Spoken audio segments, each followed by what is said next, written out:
असू द्या आता काय नाही. ती पेट्रोलला वापरलेली आहे, पळण ना गाडी जादा त्याचा वास येतोय पेट्रोलचा. हरी पंढरीच्या देवराया दंडवत तुझे पाया, जोडून या धन उत्तम व्यवहारे, उदास विचारे वेच करी, उत्तमची गती तो एक पावेल, उत्तम भोगील जीवकानी. आता थोडस बोलण्याकडे लक्ष असू द्या. हा अभंग जो आहे ना तो फार चिंतनीय आहे. अभंगामध्ये असं पहिलं वर्णन असं केलंय, जोडून या धन उत्तम व्यवहारे, उदास विचारे वेच करी. तुकोबराय म्हणतात की धन कमवत असताना धन हे सरळ मार्गाने कमव, आणि जरी कमवलं तर परत त्याच्याबद्दलचा विचार करताना उदास विचार करा, कारण ते सोबत जाणार नाही. अशा दोन बाजू याच्यामध्ये. पहिल्या चरणात त्याला आपण स्पर्श करू. मग आता मला सांगा, बसलेल्या मंडळींनी ध्यानात घ्या, आपल्या व्यावहारिक जीवनामध्ये जो काही संपत्तीचा हिस्सा आहे तो आपल्या गृहस्थाश्रमाशी कनेक्ट आहे, जोडून आहे. म्हणजे आपलं गृहस्थाश्रम हे धनाशिवाय नाही. माझं बोलणं कळतंय का बघा. मला असं वाटतंय की मानवी जीवन जगत असताना आपल्याला एक चांगल्या पद्धतीचं दर्जेदार जीवन जगता यावं. नवे नवे थोडंसं एक परत वाक्य वापरतो. प्रपंच जर चांगला करायचा असेल तर परिस्थिती चांगली लागते, आणि परमार्थ चांगला करायचा असेल तर मनस्थिती चांगली लागते. मग प्रपंचातली परिस्थिती चांगली पाहिजे असेल तर प्रपंचाला वित्ताची जोड असावी आणि परमार्थाला चित्ताची जोड असावी. मग वित्त जे आहे ते वित्त, त्याचंच नाव धन आहे, आणि त्याची प्रपंचामध्ये फार गरज आहे. नवे नवे कलियुगामध्ये संपत्तीला किंवा धनाला फार किंमत आहे. मी असं म्हणेल, एक श्लोक आहे, यशास्ति वित्तम सनरकुलिनः सपंडिता सश्रुत्वान सगुणज्ञः सयेव वक्ता सचदर्शनीय सर्वे गुणा कांचनमाश्रयन्ते. या श्लोकामध्ये असं म्हटलंय की यशास्ति वित्तम सनरकुलिनः, म्हणजे वकिलांना सध्या कुलवान कोण आहे असा प्रश्न आहे याच्यामध्ये. कोण आहे कुलवान सध्या? कुलवान राहण्यासाठी काही महत्त्वाच्या गोष्टी सांभाळाव्या लागतात, तेव्हा कुलवान ही उपाधी भेटते. पण आता तसले काही नियम पाळायची गरज नाही. तुम्हाला कुलवान बनायचं असेल तर तुमच्याकडे बाकीचं काही नसलं तरी चालेल, फक्त तुमच्याकडे थोडा पैसा जास्त असला पाहिजे. लोक तुम्हाला कुलवान म्हणायला तयार आहे, बरोबर आहे ना. त्याच्या अजिबात लायकीचा नाही तरीसुद्धा लोक त्याला फार मोठा मान देतात. का देतात? कारण तो काय पैशावाला आहे. अजून पुढे सांगतो, सनरकुलिनः सपंडिता. सध्या पंडित कोण आहे? पंडित या शब्दाचा अर्थ आहे ज्याचं चांगलं प्रभुत्व वेदावरती आहे, संस्कृतवरती आहे आणि श्लोकावरती आहे, ज्याच्याकडे मंत्र आहे त्याला पंडित म्हणतात. मग आता पंडित होण्यासाठी सुद्धा फार अभ्यास करायची गरज नाही. तुम्हाला पंडित आणि वक्ता जर बनायचं असेल तर तुमच्याकडे फक्त एक चांगली मोठी गाडी पाहिजे. मग ती XV असेल, क्रेटा असेल, मग तुमच्याकडे स्कॉर्पिओ असेल. जर तुमच्याकडे चांगली गाडी असेल, 2-3 अंगठ्या बोटात असतील, कपडे जर का चांगल्या कंपनीचे असतील, आणि जर का तुमच्या हातात घड्याळ बिड्याळ असेल, आणि जर का मग तुम्ही चांगल्या प्रकारे चांगला फेटा चांगले कपडे घातलेले असेल, तर तुम्हाला चांगला पंडित म्हणायला लोक काही हायगाई करणार नाही. याचा सरळ अर्थ आहे, अभ्यासाची गरज नाही, तुमच्याकडं थोडासा पैसा असणं गरजेचं आहे. सपंडितः सश्रुत्वान सगुणज्ञः सयेव वक्ता सचदर्शिनी सर्वे गुणा कांचनमाश्रयन्ते. याच्यातून सिद्ध एकच होतं की कलियुगामध्ये सगळे गुण कोणाच्या आश्रयाला आहे? तर सगळे गुण ही श्रीमंतीच्या आश्रयाला आहे.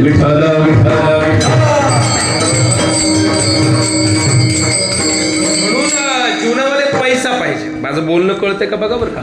म्हणून संपत्तीला फार किंमत आहे. तुमचा प्रपंच जर चांगला करायचा असेल तर परिस्थिती चांगली पाहिजे, आणि परिस्थिती चांगली पाहिजे असेल तर तुमच्याजवळ वित्त पाहिजे. माझं बोलणं कळतंय का. एक वाक्य तुम्ही कधीतरी ऐकलं असेल बघा, पैसा तारो 3 नाम, परशा परशु परसराम. पैशाला 3 नाव आहेत म्हणे पैशावाल्याला. ऐका, खरं म्हणजे ज्याच्याकडे अजिबात पैसा नाही त्याला लोक परशा म्हणतात, ज्याच्याकडे जरा बऱ्यापैकी पैसा आहे त्याला परसराम म्हणतात, आणि ज्याच्याकडे खूप पैसा आहे लोक त्याला परसराम पाटील म्हणतात. हा सगळा परिणाम कशाचा आहे? मला वाटतं हा सगळा परिणाम त्याच्याकडल्या पैशाचा. म्हणून संपत्ती ही जीवनामध्ये अति महत्वाची, म्हणून तो मी श्लोक सांगितला. आणि मला असं वाटतंय की खरं म्हणजे मीच म्हणतो असं नाही, तुकोबरायला सुद्धा ते मान्य.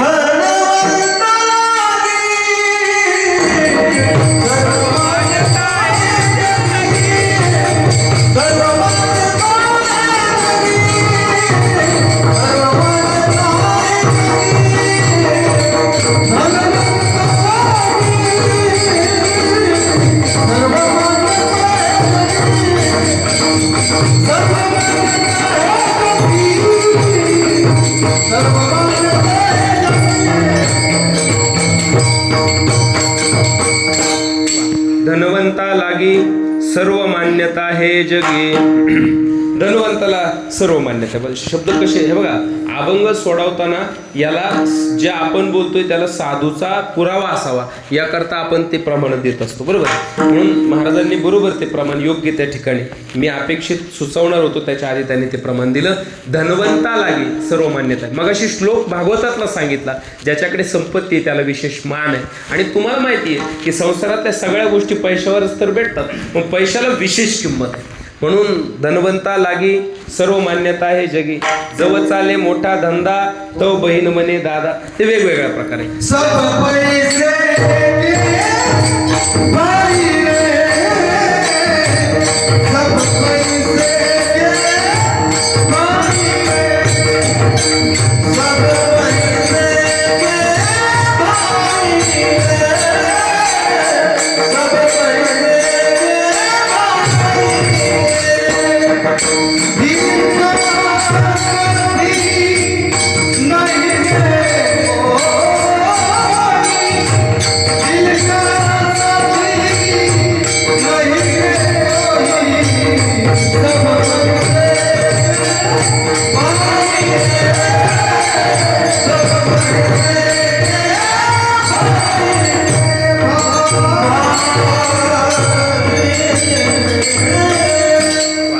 पैसे के भाई.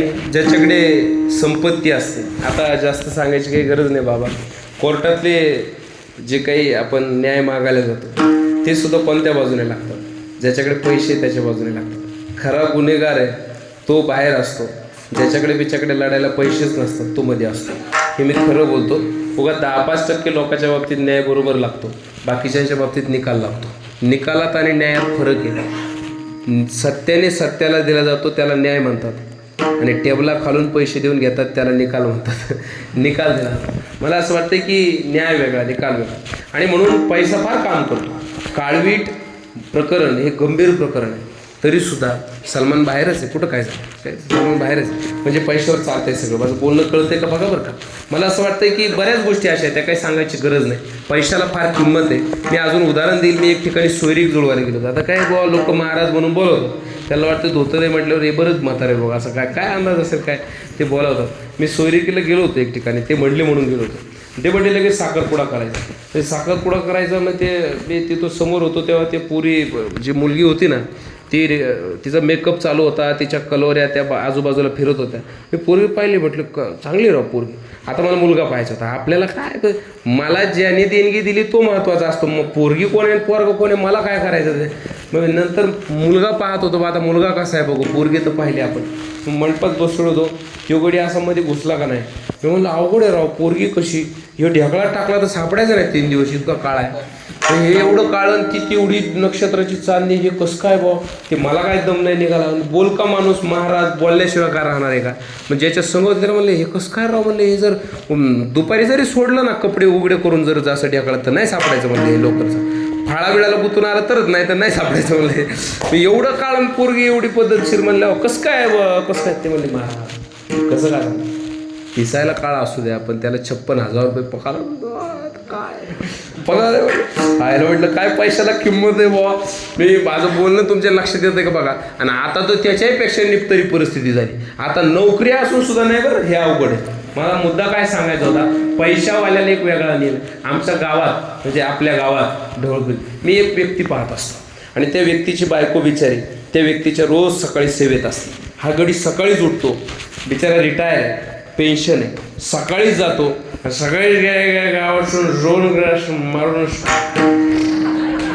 तुम्ही यांना अंदाज लागेल मी कोणाबद्दल बोलतोय. ते काय चाटा मारायच्या का, इथलाच महाराज. पैशाची किंमत सांगतो मी तुम्हाला. मग त्या बिचाऱ्याला ते घेऊन जाताना मी रोज पाहतो. ती बिचारी मावशी माझ्याशी फार कनेक्टेड असतात. बिचारी धार्मिक आहे. काय असतं कोणाच ठाऊक, दारुड्यांच्या बायका धार्मिक असतात गो काय ते. ती बिचारी रोज घेऊन जाते. आंघोळ बिंगोळ परत सगळं जेवण नाश्ता बिष्टा जेवण झालं हे पुन्हा आपलं भट्टीवर दुपारचं. ही बिचारी रोज येते. मला एक दिवस मी ते वैतागल्याने म्हणलं कसला शिन आहे व घेण्या देण्याचा. हे जातं याला घेणं नाही देणं नाही. ते पेतं ही बिचारी घेऊन येते, आंघोळ पांघोळ घालते, जेव खाऊ घालते. पुन्हा मी रागवायचं गो डिरिंग करून म्हणलं मावशी मरुद्याला झालं काय त्याला उगा तुम्ही एवढं ते पेतच आहे. तुम्ही जातायचे ना आणतायचे ते पुन्हा पेतच आहे कशाला. महाराज काय तुम्ही असं नका म्हणून मरू द्या, जाऊ द्या, असं नका कम पेन्शन चालू, पेन्शन चालू. एक बोलू का तुम्हाला, एक अभंग आहे. जन हे सुखाचे दिल्या घेतल्याचे,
सुखाचे दिल्या घेतल्याचे.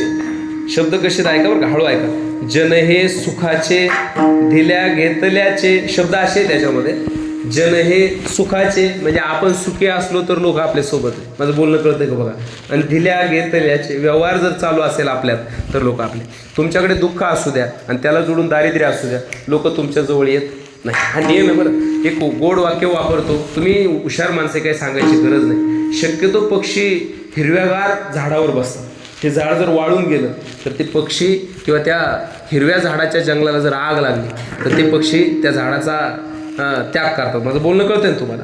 जर आग ते सोडून देतात त्या झाडाला, त्या आहे त्या ज्याचा इतक्या दिवस आधार घेतला त्या झाडाचा विचार पक्षी करत नाही. हा नैसर्गिक नियम आहे. म्हणून संपत्तीला विशेष किंमत आहे. हा मुद्दा मला सांगायचा होता. मी तर असं म्हणेल, काही जास्त थोडं अजून जास्त बोलेल की जिथं जिथं रस्ते रुंद झाले आणि मग शासनाचा जिथं जिथं पैसा आला तर ते अकाउंट, खरं म्हणजे आता नवीन नियम आहे, मुलीला आणि मुलाला सारखा अधिकार आहे. म्हणून पैसे येताना बहिणीच्या पण अकाउंटला आले आणि भावाच्या पण अकाउंटला आले. त्या पैशावरून सख्खे रक्ताचे बहीण भाऊ एकमेकांचे कायमशी बोलायचे बंद झाले. हे तुम्ही जिथून समृद्धी मार्ग गेला तिथले मी कीर्तन करून आलो, मी डोळ्यांनी पाहिले. रक्षाबंधन त्यांचं लांब राहून होणार आहे. त्यांचं रक्षाबंधन समोरासमोर होणार नाही. बहीण भावाची नाही, भाऊ बहिणीचा नाही. त्याला एकच गोष्ट आडवा आला, त्याचं नाव पैसा आहे. माझं बोलणं नीट आहे का, मी कशासाठी सांगतो. म्हणून पैशाचे वेगवेगळे परिणाम आहेत. आता पैसा हा विचार, पैशाला किंमत आहे जीवनामध्ये आणि प्रत्येकाने तो पैसा कमवला पाहिजे, त्यात काहीच शंका नाही. खरं म्हणजे एक मी श्लोक सांगतो, थोडंसं कान उघडे ठेवून ऐका. मी एक श्लोक सांगतो, फार गोड आहे. आणि कसं असतं माहिती आहे का, संस्कृत जरी असेल, पद्धतशीर जर ऐकलं ना ते डोक्यावरून जात नाही. पद्धतशीर जर ऐकलं ना ते वाया पण जात नाही. मी तुमचं घर जर चांगलं चालावं, तुमच्या घरामध्ये सुख समाधान असावं, तुमचं घर आध्यात्मिक असावं आणि तुमच्या घराची कीर्ती उरावी आणि तुमच्या घराचे संस्कार 5-5 मैलापर्यंत, 1000-1000 मैलापर्यंत त्याची कीर्ती जावी असं वाटत असेल तर आता जो श्लोक सांगणार आहे ना त्या गोष्टी तुमच्या घरामध्ये असल्या पाहिजे. त्या गोष्टी जर तुमच्या घरामध्ये असतील तरच पैशाला किंमत आहे, नाही तर पैशाला किंमत नाही. तो श्लोक असा आहे. तो श्लोक अशा प्रकारे सांगितला आहे. सानंद हरी सानंद सदनम सुताश्च सुधिया कांता मृदुभाषिणी सन्मित्रम सुदनम सुयोषितिरतः आज्ञापरा सेवका आतिथ्यम शिवपूजनम प्रतिदिनं मिष्टान्नं पानं गृहं साधु संगात उपासते हि धन्य गृहस्थाश्रमः. विठ्ठल विठ्ठल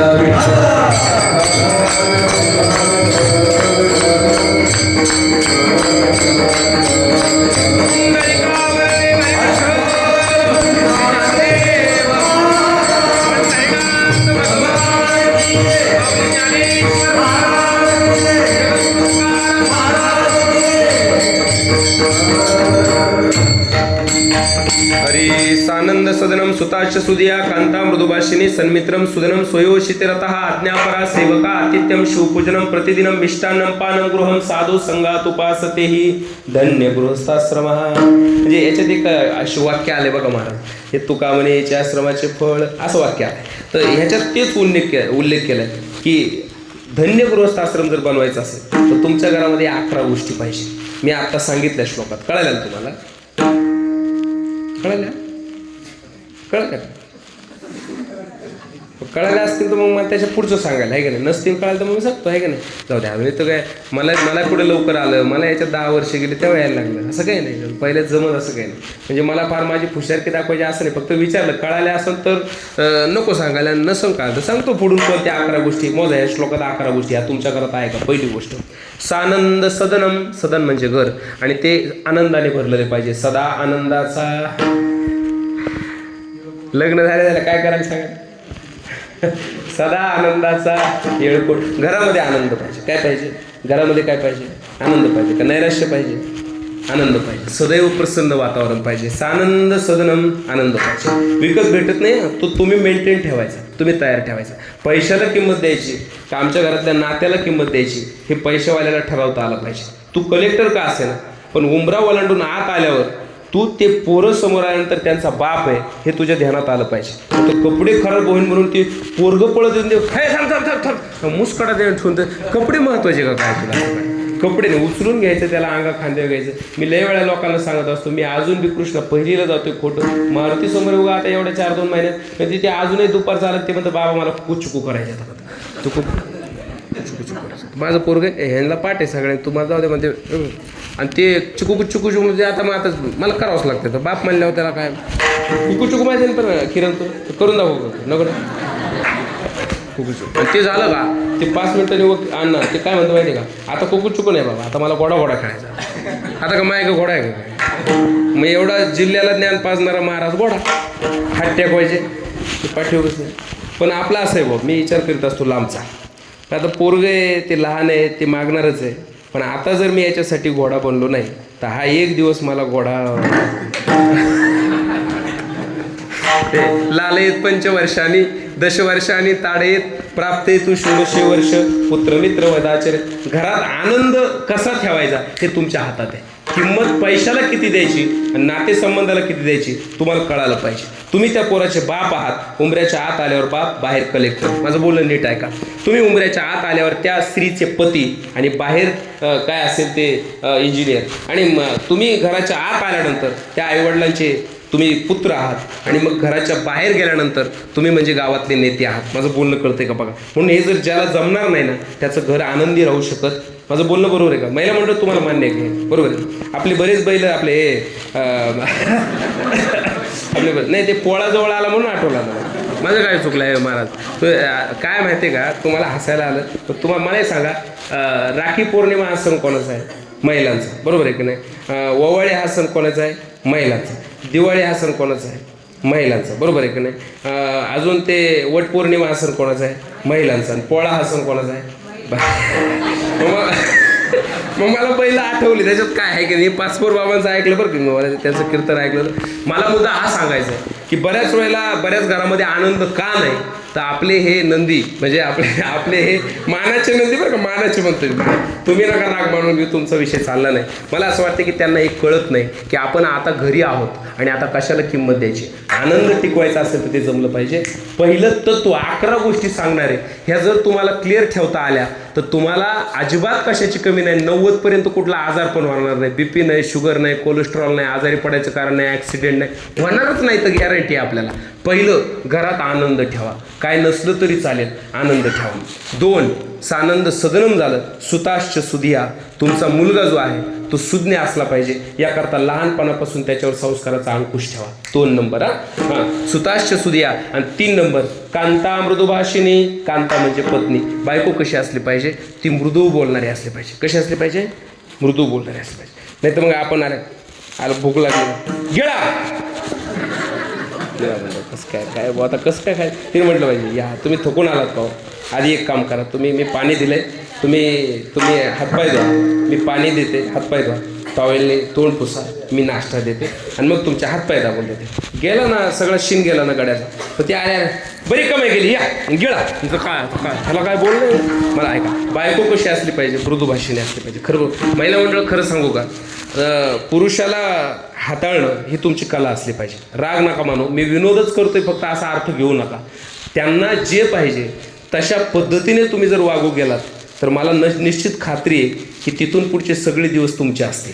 तुम्ही त्यांच्या विरोधात गेलात ना की नैसर्गिकच माणूस हा थोडा मानी असतो. आणि मग तो त्याचा मान सोडत नाही. म्हणून दोघांमध्ये दोन वाटा असतात. तर आपल्या पतीला काय पाहिजे हे ज्या स्त्रीला कळत असते ना, ती स्त्री खरी म्हणजे एक खानदानी स्त्री असते. आणि म्हणून आपल्या पत्नीला म्हणजे स्त्रीला, घरातली स्त्री ही कशी असली पाहिजे, कांता मृदुभाषिणी. आणि 4 नंबरचा मुद्दा सांगितला आहे, मृदुभाषिणी पत्नी आणि मित्र कसे असले पाहिजे. तर 4 नंबरला सन्मित्रम, आपले मित्र हे चांगले असले पाहिजे. बरोबर आहे ना. मित्रावरती एक बोलू का, आपल्या आयुष्याच्या अर्ध्यापेक्षा जास्त गणित म्हणतोय हे आपल्या मित्रांवर अवलंबून आहे. भले आई वडील चांगले असू द्या, पण मित्र जर भंगार मिळाले तर आपल्या आयुष्याचं वाटोळं झालंच म्हणून समजा वेळच लागणार नाही. विठाल विठाल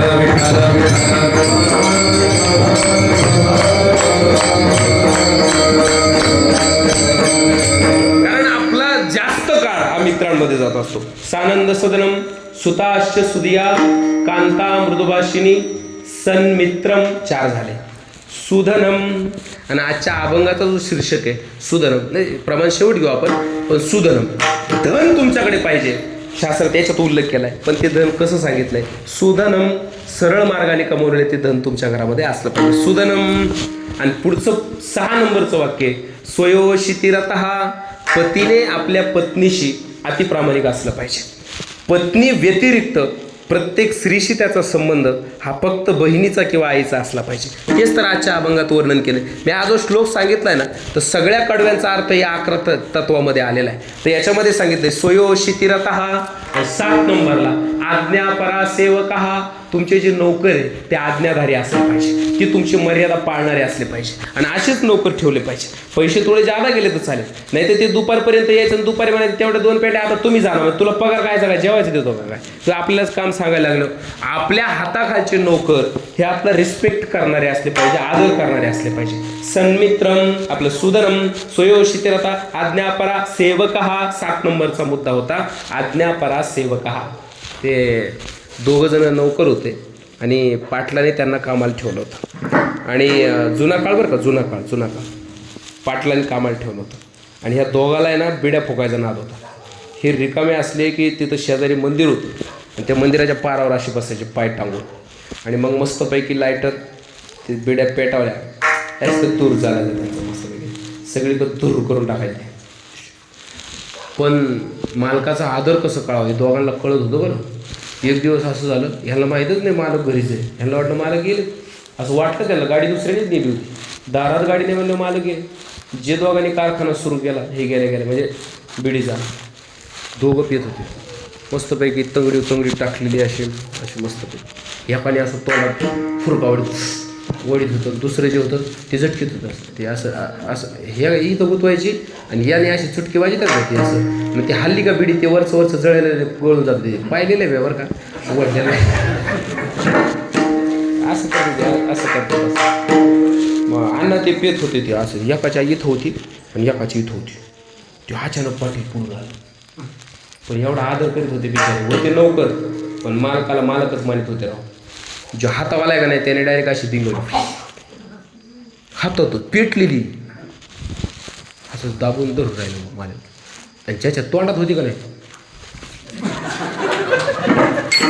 मालक समोर पेटलेली दाबली. काय झालं असं आतल्या त्याच त्याला माहिती. पण मालक आहे तोपर्यंत गप. मालकाने ह्यांच्याकडे पाहिलं, असं केलं, मालक निघून. जुना काळ तो होता तसा काळ. मालक हे झाले नौकर, ते झाले मालक. स्त्रिया सुद्धा पूर्वीच्या काळी मेन पेटातून जायची वेळ आलीच तर चपला हातात काढून घेत होते. काय मीनं त्या काळात मी नाही, पण तुमचं बोलणं ऐकतो सगळ्या लोकांचं. मला असं वाटतं तो आदर होता. मग या शास्त्रामध्ये असं सांगितलंय आपल्याकडे सेवक कसे असले पाहिजे, आज्ञापरा सेवका. आणि त्याच्या पुढचा 8व्या नंबरचा मुद्दा आहे आतिथ्यम.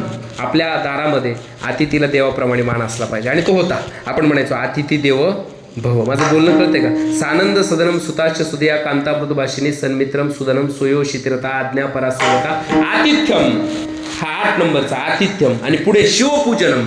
तुमच्या घरामध्ये रोज शिवपूजन असलं पाहिजे. माझं बोलणं नीट आहे का. छोटी शिवाची पिंड असली पाहिजे आणि तिचं पूजन आपण नक्की केलं पाहिजे, शिवपूजनम. आणि 10 नंबरचा मुद्दा असा आहे मिष्टान्नम पानम गृहम.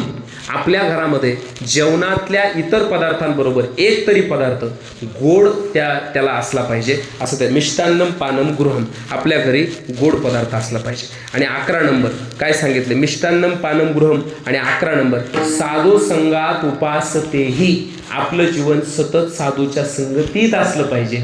या 11 गोष्टी ज्याच्या घरामध्ये आहे त्याचं गृहस्थाश्रम धन्य आहे, असं या श्लोकात सांगितलेलं आहे. विठ्ठल विठ्ठल विठ्ठल. आता याच्यातला एक मेन मुद्दा काढायचा बाजूला. आता याच्यात जे आपल्या पहिल्या चरणाला अनुकूल जे ते बाजूला काढू. ते असं होतं, सानंद सनम सुताच सुदिया कांता मृदुभाषिनी सन्मित्रम. आणि 5व्या नंबरला सुधनम. ह्याच्यामध्ये धन महत्वाचं आहे. 4 पुरुषार्थापैकी एक आहे धर्म, अर्थ, मोक्ष. आणि काम पैकी अर्थ. अर्थ याचाच नाव आहे धन.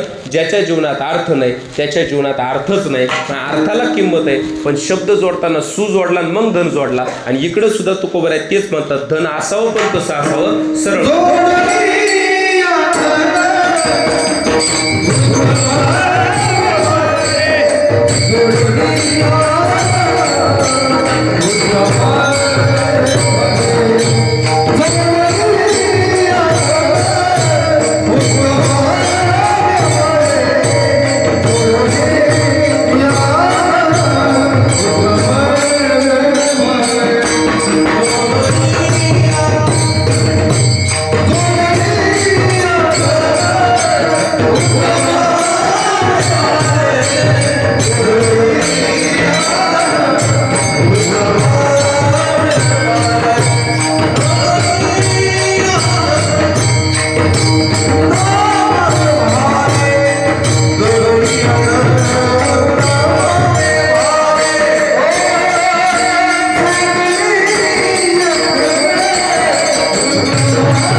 मला आवडलं.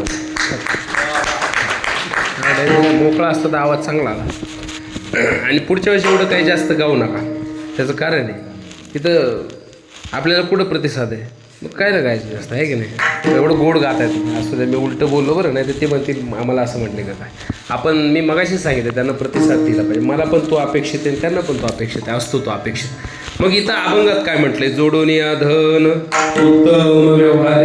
तुम्ही धन जे कमवायचंय ना ते सरळ मार्गाने कमवा. आणि जरा महत्वाचा विषय आला बरं, आता ऐका. आता अगोदर काय सांगितलं तुम्हाला की आपल्याकडे पैसा पाहिजे आणि 11 गोष्टी पाहिजे. त्याच्यामध्ये पैसा पाहिजे पण तो असा सरळ मार्गे कष्टाने घाम गाळून कमवलेला पाहिजे.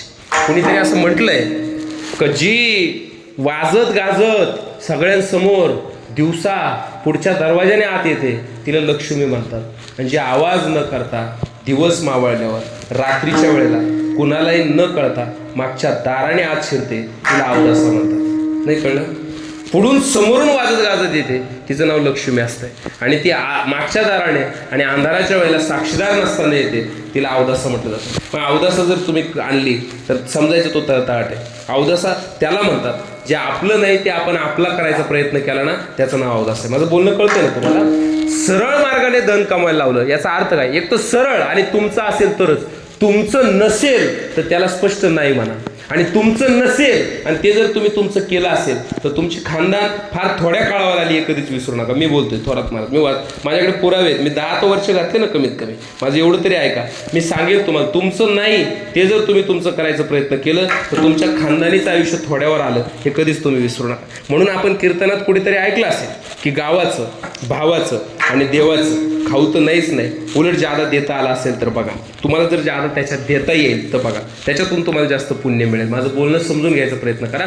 म्हणून सरळ मार्गाने धन कमवा असं आव्हान केलंय. आणि जी संपत्ती तुमची नाही त्याला स्पष्टपणे नाही म्हणायचं शिका. जर ती संपत्ती तुम्ही तुमचा करायचा प्रयत्न केला तर तीच संपत्ती, एक बोलू का, संपत्तीचे एक गणित आहे. आमची महाराज मंडळीत अनेक ठिकाणी कीर्तनं करता. तुम्ही एक श्लोक भागवतातला ऐकला असेल. त्या श्लोकात असं सांगितलंय, धनाचे जेवढे फायदे त्याच्याच बरोबरीत त्याचे प्रचंड तोटे आहेत. आणि भागवतात धनाचे काही अनर्थ सांगितले. स्थेयम हिंसा नृपम दंभ काम क्रोध स्मयो मदः भेदो वैरम विश्वास संस्पर्धा व्यसनानीच, 14 प्रकारचे अनर्थ सांगितले.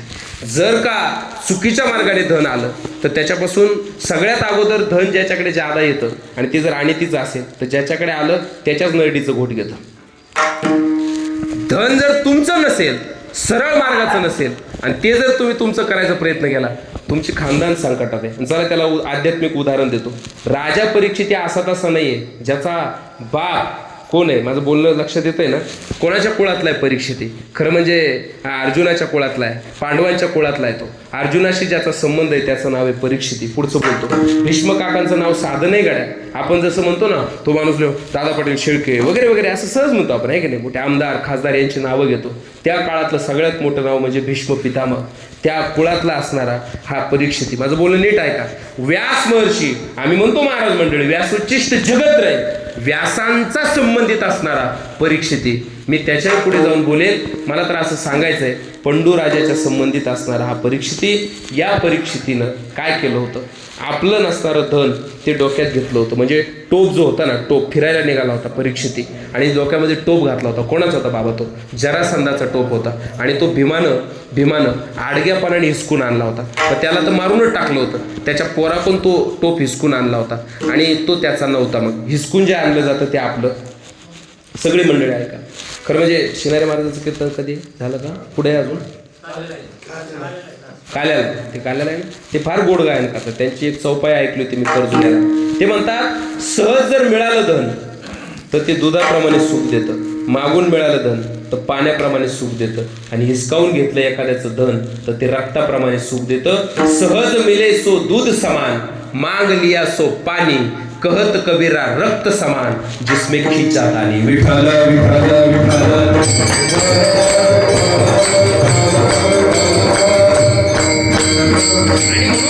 सहज न मिळाला, हिसकून आणलेला टोप होता तो जरासंधाचा, आणि तो परीक्षितीने डोक्यात घातला. बाकी सांगायची काही गरज नाही. गेला आणि त्यानं साधूच्या गळ्यात साप घातला. बुद्धिभ्रष्ट झालती ना. अरे ते काय माहिती का, आता त्यालाही तो अजून पुढे जाऊन सांगतो. खरं म्हणजे परीक्षिती राजानंच कलीला असं प्राधान्य दिलं होतं की तू इतक्या ठिकाणी राहा, 5 ठिकाणी सांगितलं. खोटं बोलणाऱ्याच्या घरात तुला राहता येईल, चोरी करणाऱ्याच्या घरात तुला राहता येईल, जुगार खेळणाऱ्याच्या घरात तुला राहता येईल, स्त्री संबंधी नात म्हणजे जो स्त्रीचे व्यसन ज्याला आहे त्याच्या ठिकाणी राहता येईल. आणि 5व्या क्रमांकाची जागा दिली होती. आणि तिने कमवलेल्या पैशातून ज्यानं सोनं खरेदी केलं त्याच्या घरात तुला राहता येईल. आणि तो टोप आणि तिचाच होता, डोक्यात घातला. बुद्धीचा भाग वर आहे आणि टोप वरच्याच मजल्यात गेला. त्यानं बुद्धी खराब केली. साधूनं आपली सेवा करू नये, आपण साधूची करावी हे परीक्षिती विसरला. आणि परीक्षितीने त्या घमिंडीत तो साप उचलला आणि गळ्यात घातला. परिणाम काय झालं? राजा परीक्षिती तरला भूपती, 7 दिवसा मुक्ती झाली तया.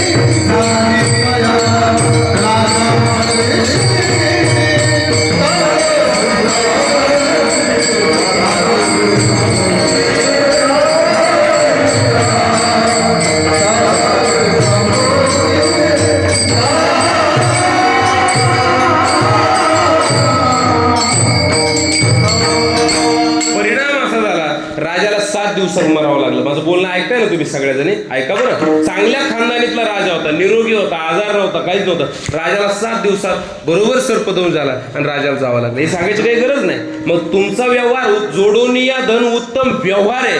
तुमचा व्यवहार जर खोटा असेल, फसवणुकीचा असेल आणि तिनं कमवलेला असेल तर तो तुम्हाला कधी साथ देणार नाही, उलट तो तुम्हाला मातीत घालेल. हे उदाहरण सांगत होतो. म्हणून आपलं धन जर का हे जर न्यायाचं नसेल, प्रामाणिकपणाचं नसेल, कष्टाचं नसेल, उलट त्या धनाला प्रामाणिकपणे आपण नाकारावं.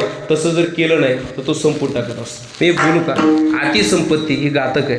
खरं म्हणजे मगाशी सांगितलं मी, या धनाचा न धरी विश्वास जैशी तरुवर छाया. थोडं 2 मिनिटं घेतो फक्त तुमचे. मला सांगा, रावणाची लंका कशाची होती? सोन्याची. कृष्णाची द्वारका कशाची होती? सोन्याची. तुम्ही भागवत जर कधी ऐकलं असेल, कृष्ण कृपांकित डॉक्टर मिसाळ महाराजांचं कीर्तन आहे. आता बघा, त्यांच्या बोलण्यात येईल एखाद्या वेळेला. भागवतामध्ये धुंदुकारी नावाचं जे पात्र आहे ते आत्मदेव ब्राह्मणाच्या पोराचं नाव आहे. त्यानं शेजारच्या राज्यातून स्त्रियांसाठी काय चोरून आणलं होतं? दरोडा टाकून सोनं चोरून आणलं होतं. आणि त्याच्या पुढे जाऊन सांगतो, हे तिघांचं तर झालं, राजा परीक्षितच्या डोक्यात सुद्धा सोन्याचं टोपच होता. आणि अजून पुढे जाऊन सांगेल मी तुम्हाला. मी उदाहरण देत असतो बा. एक रमेश वांजळे नावाचे राज ठाकरेंचे आमदार होऊन गेले पुण्यामध्ये, आमच्या महाराज मंडळींना माहिती आहे. त्यांच्या गळ्यात सुद्धा अशा, आजही त्यांचे व्हिडिओ बघा तुम्ही, असे बैलाच्या गळ्यात काय साखळी असेल एवढी जाड साखळी त्यांच्या गळ्यात सोन्याची होती. आणि अजून एक सचिन शिंदे नावाचा, म्हणजे टॉपचे 10 गोल्डन मॅन जे आहे त्याच्यापैकी अजून 2 जणांची नावं आहेत, पण मला ती काही पाठ नाही. आणि असे बरीच जण. तर हे सगळे ज्यांची नावं मी आता सांगितली, याच्यातला एकही माणूस पूर्ण वयाने गेलेला नाही. तो मधल्या काळातच गेला, कारण त्यांना फक्त त्या जादा संपत्तीने मारलं, दुसरं काहीच नाही. आज बोललं प्रत्येक. म्हणून संपत्ती जर का मर्यादा ओलांडून तुमच्याकडे आली ना, ती तुमच्या भल्यासाठी कधीच आलेली नसते. ती तुमची वाटोळ करण्यासाठी आलेली असते. फक्त ती आल्यानंतर आपल्याला कळत नाही, त्यावेळेस आपली बुद्धी माती खात असते. म्हणून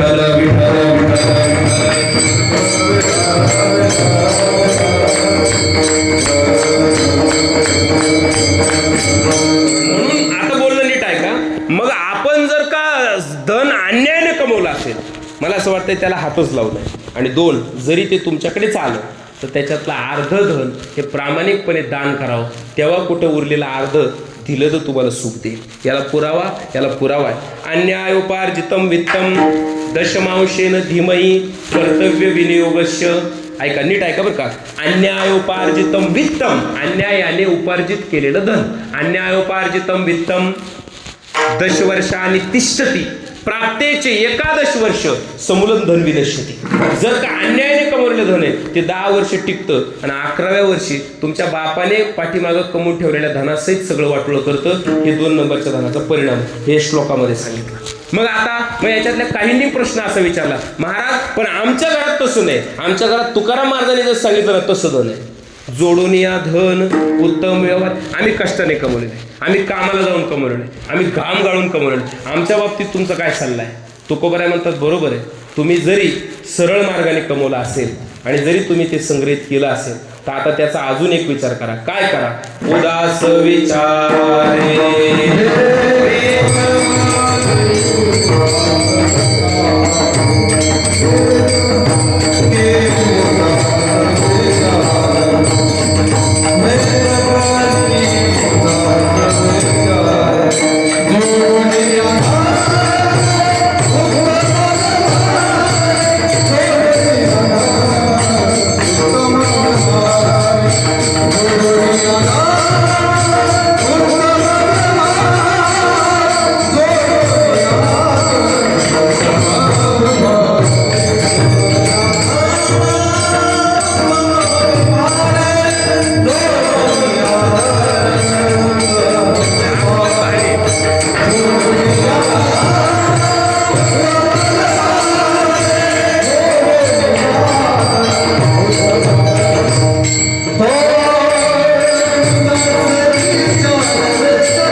त्याच्यात आसक्त न करावं अशी सूचना केली. जरी कमवलं असेल आला असेल तुमच्याकडे नेमकं टमाटे लावले आणि भाव जादा आलं ते काय 2 नंबर गेले 2 नंबर. ते कोणतरी आहे म्हणा नाशिक जाते ते डायरेक्ट त्याला काहीतरी किती झाले 1 करोड रुपये झाले. मला जायचं होतं बरं त्याच्याकडं, पण आता बांधकाम झालं आपलं कॅन्सल मिळून ते 1 करोड रुपये आले आले आले. पण तुकोबऱ्या म्हणतात हे बाबड्या आले ना, त्याच्यातले काही धर्मकार्यासाठी खर्च कर, अन्यथा तीच संपत्ती तुझ्यामध्ये अहंकार तयार करेल आणि तुला परत एक दिवस मातीला नेऊन मिसळेल. माझं बोलणं नीट आहे का? तुमच्याकडे जे आलंय ना त्या धनाला जर अजून तुम्हाला जास्त काळ टिकवायचं असेल आणि कायमस्वरूपी संपत्ती जर तुमच्या घरात ठेवायची असेल, कधीच मूर्खपणाने असा चुकीचा विचार करू नका की धन आपण साठवून ठेवू म्हणजे ते वाढेल. धन साठवल्याने वाढत नाही, धन योग्य पद्धतीने खर्च जर केलं तर वाढत असतं. माझं बोलणं बरोबर आहे? तुम्ही गाडग्यात घालून ठेवलं ते वाढणार आहे का? तुम्ही जर महाराष्ट्र बँकेत टाकलं त्याला व्याज भेटणार. माझं बोलणं बरोबर आहे का? मी पल्स कंपनीत नाही म्हणलं बरं, मग ते हायवे गेलं दैवय गेलं बॉम्बात मारत होतं काय काहीच नाही. माझं बोलणं नीट आहे का? मला काय सांगा, पैसा अजून एक सांगू का, ते योग्य पद्धतीने जर हाताळलं गेलं नाही, मी तुकोबऱ्या म्हणतात जरी तुमच्याकडे आलं तर उदास विचार करा. उदास म्हणजे काय? हे आलंय खरं, पण 2 गोष्टी घडणार आहे. एक तर हे धन तरी जाईल आणि नाही धन गेलं तर मी तरी जाईल. एक तर मी जाईल नाही तर धन जाईल. माझं बोलणं कळतंय ना? मी अजून सोपं करून सांगू का, मी असं म्हणतो की घरं बांधले ज्यांनी बांधले ते घरं शिल्लक आहे, बांधणारे निघून जातात म्हणतो मी. माझं बोलणं कळतंय का बघा? म्हणून मला असं म्हणायचं आहे, संपत्ती तरी जाते तुम्ही जिवंत असतात तेव्हाच जाते, नाहीतर मग संपत्ती राहते आणि तुम्हाला जावं लागते. बरोबर आहे का चुकीचं आहे? मग तुमच्याकडे जोपर्यंत संधी आहे, परमेश्वराने तुमच्या वाट्याला टाकलंय, तर ते इतरांपर्यंत पोहोचवता येईल का याच्यातलं काही असं जर तुम्ही केलं तर ते धन वाढत असतं. आता गणित देतो मी तुम्हाला, उदाहरण देतो, सांगतो ऐका. मी असं म्हणेल की खुरपं आहे तुमच्याकडे, खुरपं ते ठेवून दिल्याने त्याला धार जास्त येते की वापरल्यावर धार राहते? वापरल्यावर धार राहते. बरोबर आहे? ठेवून दिलं तर ते गंजतं. मग मला एक सांगा, गजून संपलेलं चांगलं का झिंजून संपलेलं चांगलं? धन तर तसे जाणारच आहे. तुम्ही मेल्यानंतर तर तुका म्हणे ज्याची संपदा एवढी सांगा ते कवडी गेली नाही, त्याच्यात मला वेळ खर्च करायचा नाही. 5 लाख घर दगडाचे, 5 लाख घर विटाचे, कोटी घरं काशाचे, कोटी घरं तांब्याचे, 7 कोटी घरे कांचनाचे, संपला खेळ. त्याला बी काही नेता आलं नाही. माझं बोलणं कळतं का बघा? मग तसंही संपणार आहे आणि असंही, म्हणजे तसंही जाणार आहे आणि असंही जाणार आहे. मग कसं घालवायचं आपण ठरवायचं. खुरपं वापरून कमीत कमी त्या खुरप्याचं नाव तरी राहते का? एक बाई जर खुरपायला बसते ती म्हणत असते नाही माझं पहिलं जे खुरपं होतं ना पटपट मला खुरपता येत होतं, हे त्याचं नाव राहतंय. गंजलेल्या खुरपं ठेवून दिलं तर ते गंजून जात असतं. अजून एक सांगू तुम्हाला, पाणी साचवल्यावर चांगलं का ते सतत उपसल्यावर चांगलं? उपसल्यावर चांगलं. साचवलेलं जे पाणी त्याच्यात डबकं तयार होतं आणि साचवलेलं जे पाणी त्याच्यात डास तयार होतं आणि डासापासून आपल्याला मलेरिया होतो आणि मलेरियाला झालेलं डॉक्टर श्रीमंत होतो, आपण गरीब होतो. बरोबर आहे? बरोबर आहे का? मला काही चुकलं तर माझ्या पायात ते काढून तुमच्या आपले ते माझ्या नेहमीच आहे. मी फक्त आपले हिंदळे देत असतो असं अधूनमधून, आहे की नाही? बरोबर आहे का किरण? मग मला सांगा, साचवलं पाणी साचू नये, पाणी काढावं. मग नवीन पाणी आलं ना ते प्यायला गोड असतंय, जितकं द्याल ना तितकं गोड असतं. अजून एक नियम असतो खरं म्हणजे, जे काही साचवतात ना लोक, ती माणसं खरं म्हणजे आपल्या घराचं वाटोळं करत असतात. आपण आपल्यातलं काही दुसऱ्याला दिलं पाहिजे, तेव्हा ते बाकीचं धन. एक बोलू का तुम्हाला, धनाची सुद्धा शुद्धी करावी लागते. भले तुम्ही सरळ कष्टाने कमवलेला असू द्या, पण त्या धनाची शुद्धी करायची असेल तर त्याला दान करणे ही प्रक्रिया आहे. दानाने धनाची शुद्धी होते. आता कुठं करायचं काय ते नंतर सांगतो, पण साठवू नका. साठवणार असाल तर तुम्ही चुकीच्या मार्गावर आहात. मला सांगा, गांधीन माशी तुम्ही पाहिलेली आहे. गांधीन माशी मध गोळा करते, शिवाय ती रविवारी पण गोळा करते, शिवाय ती उन्हातानात सुद्धा गोळा करते. ती सुट्टी घेत नाही. बरोबर आहे ना? गांधीन माशी आणि ती फुलावर बसते, मकरंद गोळा करते, ती सुट्टी घेत नाही. पण मला त्या गांधीन माशीचं असं कळलं, मी तपास केला, तिची वाईट खोड आहे. ती एवढी मरमर करून धन गोळा करते आणि ती काय करते, ते मध गोळा करते आणि ती साठवून ठेवते. मला असं कळलं की ती स्वतः बी खात नाही आणि दुसऱ्याला बी खाऊ देत नाही. वाईट आहे का नाही? बऱ्याच आहे माशा अशा, म्हणजे दुसरीकडे मी झाडाचं म्हणतो, बऱ्याच माशा ते स्वतः बी खात. आणि शक्यतो माशी येते, तिचं नाव माशी, म नाव आहे. म नावाची माणसं अशीच असतात. बरं, म नावाला सिंह असे. माशी म खाऊ देत नाही, स्वतः खात नाही. माशी मोदी ते खातं नाही आणि दुसऱ्याला खाऊ देत नाही. मग एक दिवस ते कोळी गेला आणि त्याने ते मोहळाचं पोळ पाहिलं. ते म्हटलं चांगलं आहे बुवा. त्याला मग आयडियाच होती, ती बिडीचं धूर फुकला की ते पळून जातं. आणि मग ते सगळं ते जेवढं आतापर्यंत कमवलं त्या माशीनं, ते एका झटक्यात तो 10 मिनिटात ते सगळं खलास करून टाकतो. बरोबर आहे की नाही? मग आता जुनी म्हण आहे बघा एक, तुला ना मला निम्म बोलू लागत जा ना, मी देईन याच्यातला रुपये तुम्हाला. हां, तुला आणि मला घाल कुत्र्याला, ही जुनी म्हण आहे. म्हणून असं होऊ नये याच्याकरता मला असं वाटतंय की तुम्ही जर का अन्यायाने कमवलं असेल तर अर्ध दान करायला सांगितलं, आणि तुम्ही जर न्यायाने कमवलं असेल तर कमीत कमी त्याच्यातला 10वा हिस्सा, न्याय उपार्जितम वित्तम दशमांशेन धीमहि, 10वा हिस्सा तरी दान करा. एक जर उठलं कोणीतरी ते काय म्हणलं माहिती का, महाराज आमचा प्रश्न आहे, आम्ही करू नाही तर नाही केलं तर काय होईल, नाही केलं तर काय होईल, न केलं. तुम्ही देवाचा वाटा देवाला जर दिला नाही तर तो देव घेतल्याशिवाय राहत नाही. फक्त फरक एवढा आहे, मग तो वेगळ्या पद्धतीने घेतो. मग ते तुमचा कुठं जातो बघा, एक तर कोर्टाच्या मार्गाने जातो, नाही तर मग दवाखान्याच्या मार्गाने जातो. आणि या दोन्ही मार्गाने नाहीच गेला तर मग संध्याकाळच्या टायमाला, अर्ध्या रात्रीच्या टायमाला बरोबर नाही कळलं तुम्हाला, कळन तुम्हाला. थांबा, अजून जर का पौर्णिमेला पोळ्याला झाला नाही तर ते बी कळन तुम्हाला, ते रात्री बी नाही दिवसा बी कळन तुम्हाला. माझं बोलणं नीट आहे का.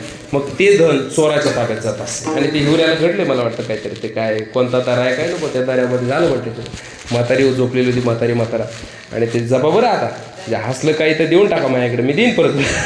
नको भाऊ तुमचं तुम्हाला झालं काय करायचं. तर ते मला असं वाटतं मी कशासाठी सांगतोय. आणि सोनं काय वकिलांना गणित असेल राम जाणे भाऊ, महिलांचं सोन्याचं काय गणित आहे. आपल्या गड्याला नाही बरं का तेवढी हाऊस, असलं तर ठीक, नसलं तर त्याला काय वाटत नाही.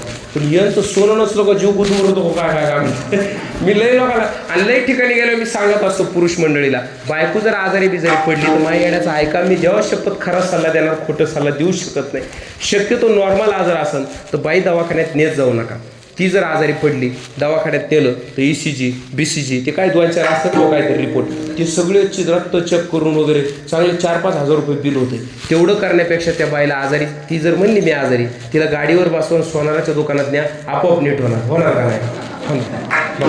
मला बोल नाही. आणि शिवाय ठीक आहे तिथं बी 4-5 हजार लागणार आहे, कमीत कमी कुडूक कवायना करायला. कुडूक ते काय इकडं असतं, इकडं असतं कुडूक कुडूक, हा इथं वर असं आहे, हा कुडूक कवायना 5,000 रुपये. पण फायदा असा आहे, असं तुम्ही जर 2-4 महिने मिळून कुडूक करीत राहिले तर पुन्हा गाण ठेवायला ते तुम्हालाच काम येणार आहे. ते कुडूक केलेलं परवडलं. काय सोन्यात जीव असेल ते राम झाले बा. कोणती तरी बाई काय नव्हती, तिच्या कानात होतं, ती चोराला म्हणली मी नाही जाणार. काय बावड्या पडा, काढून दिलं असतं तर परवडलं, त्या कानच हिसकून घ्याला, ते कानच गेला बा अर्धा. काय त्या सोन्यात जीव असेल ते राम झाले. माझं जरा ऐका, विनोद नव्हता बरं, हा विनोद आहे. विनोद आहे, इथं झालंय का नाही 2 दिवसापूर्वी झालंय, तुमच्या कानापर्यंत पोहोचला असेल. विनोद नाही हा. मला सांगायचं काय होतं ऐका, साठवलेलं धन किंवा संग्रहित केलेलं धन, ऐका जाऊ द्या आता नका चार, नाही तर तुम्ही उद्यापर्यंत गर्दी कमी करायची, चोर येतात म्हणून. सप्त्याच्या काळात नसते विठाला विठाला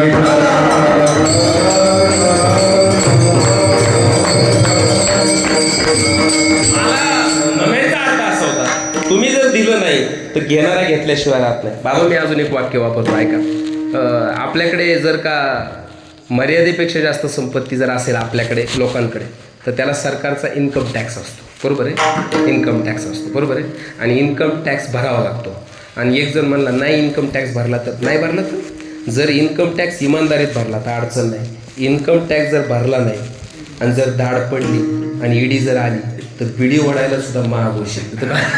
काय गणित होतं, ईडी आली तर बिडी सुद्धा शिल्लक ठेवी नाही. पाईपातून काढी द्या, मोरीतून काढी द्या, बाथरूमच्या फरच्या खालून काढी द्या, कुठून न काढी, तुम्ही कुठं लपवा. तर मला असं वाटतं इमानदारी जर टॅक्स दिला, टॅक्स का द्यायचा असतो माहिती का, परमेश्वरा तू मला टॅक्स देणाऱ्यातलं बनवलंय, मला पाहिजे तेवढं उरून आणि मी दुसरं कोणाचं तरी पोट भरणार आहे, आणि ते नियोजन शासन करत असतं, त्याला टॅक्स म्हणतात. आता ठीक आहे, टॅक्स दिल्यानंतर तेवढ्या सुविधा पण पाहिजे, त्या भेटत नाही हेही मला कळतं, पण आपण आपलं काम केलं पाहिजे. आम्ही टॅक्स तुम्ही घेताय आता सुद्धा, शिवाय डबल घेताय, GST सुद्धा टॅक्सच आहे, पण आमच्या थेट मळ्यापर्यंत डांबरी रस्ता नाही, हा टॅक्स नाही. तुमचा टॅक्स घ्या ना, तुम्ही घ्या टॅक्स, पण आम्हाला पाणी आंघोळीला गरम द्या, आम्हाला प्युरिफायचं पाणी द्या, आम्हाला इथपर्यंत डांबरी द्या, आम्हाला दवाखान्याच्या सुविधा फुकट द्या, याला टॅक्स भरणं म्हणतात. ठीक आहे, मला जर तुम्ही पंतप्रधान केलं या सगळ्या गोष्टी शक्य आहेत, काय एवढं अवघड नाही बरं का.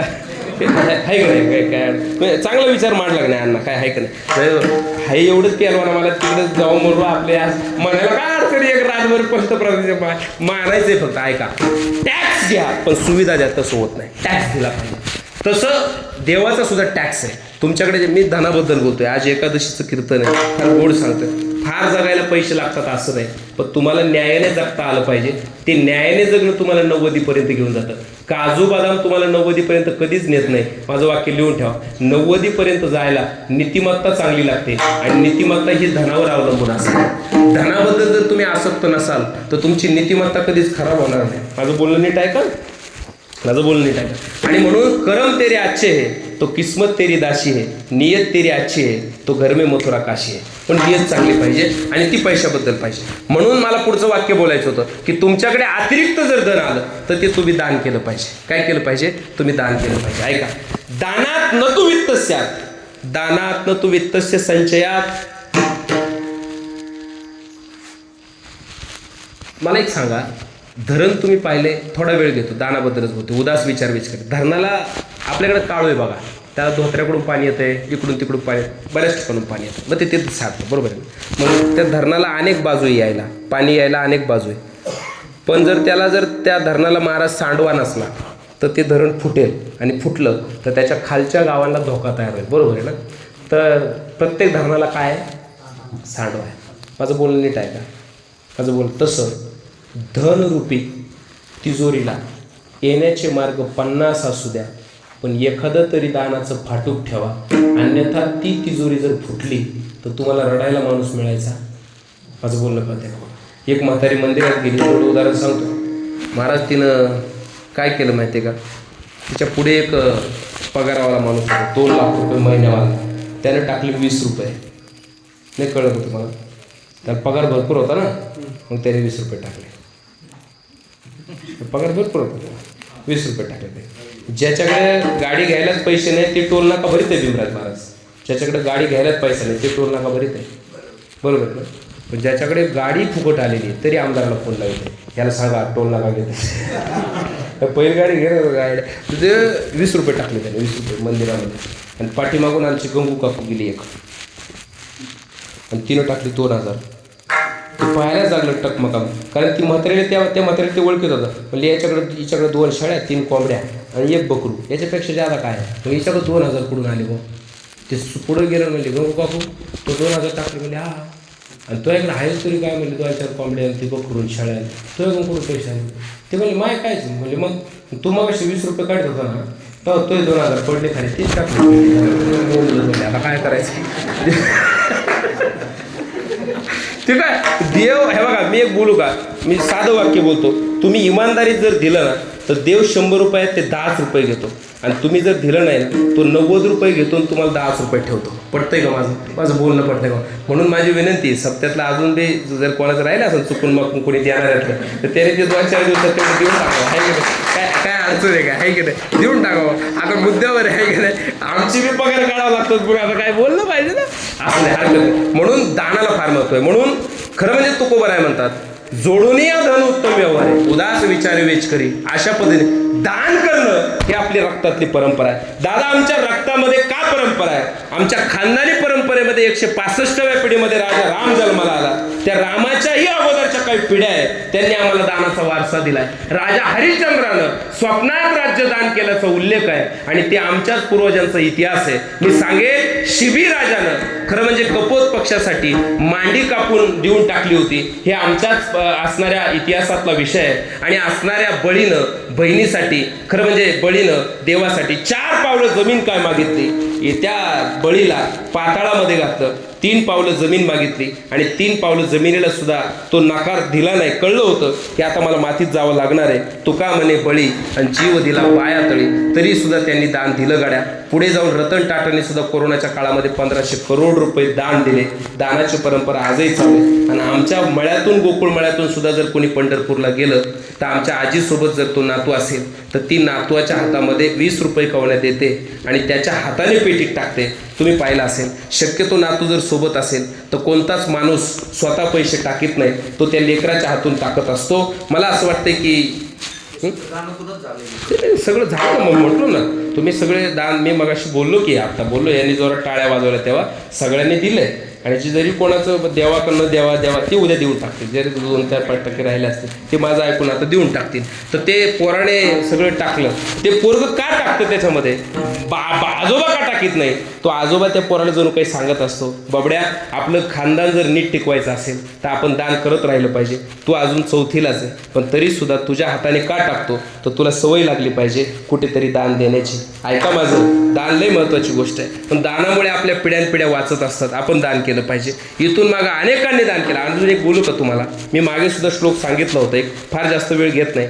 तुम्ही दान देताना तुमच्या दारात जर कुणी आला, दान मागायला जर कोणी आला, त्याने 1000 रुपये मागितले तर तुम्ही कमीत कमी तुमची कुवत 100ची असेल तर 100 द्या. त्याने 100 मागितले तर तुमची कुवत 10 रुपयाची असेल तर तुम्ही 10 रुपये द्या. त्याने 10 रुपये मागितले, तुमची कुवत 1 रुपयाची असेल तर 1 रुपये द्या. आणि तुमच्याकडे 1 रुपया सुद्धा जर नसेल तर त्याला कमीत कमी जेवायला द्या. आणि जेवायला सुद्धा जर तुम्ही देऊ शकत नसाल तर कमीत कमी त्याला पाणी पाजा. माझं बोलणं नीट ऐका, पण त्याला रिकामं जाऊ देऊ नका. एका म्हातारीने विचारलं, रिकामं गेला तर काय होईल? तो दारात येणारा मागणारा जर रिकामा गेला तर काय होईल? जर तुम्ही 1000 दिले तर तो 1000 नेतो. जर तुम्ही 100 दिले तर तो 100 नेतो. जर तुम्ही 10 रुपये दिले तर तो 10 रुपये नेतो. आणि जर तुम्ही 1 रुपया दिला तर 1 रुपया नेतो. आणि पाणी दिलं तर पाणी पितो. पण तो जर रिकामा गेला तर इथून मागं अनेक पिढ्यांनी कमवलेलं पुण्य तो एका मिनिटात घेऊन जातो. म्हणून त्याला रिकामं कधी जाऊन द्यायचं, काहीतरी द्यायचं असतं. ही आपली परंपरा आहे. आणि म्हणून या पद्धतीने जो जीवनाची वाटचाल करतो, संपत्ती कमवतो सुद्धा, आणि पुन्हा उदास पद्धतीने तो दान धर्म सुद्धा जो करतो की नाही, त्याला उत्तम गती मिळते. असं तुकोबऱ्या अभंगाच्या दुसऱ्या चरणात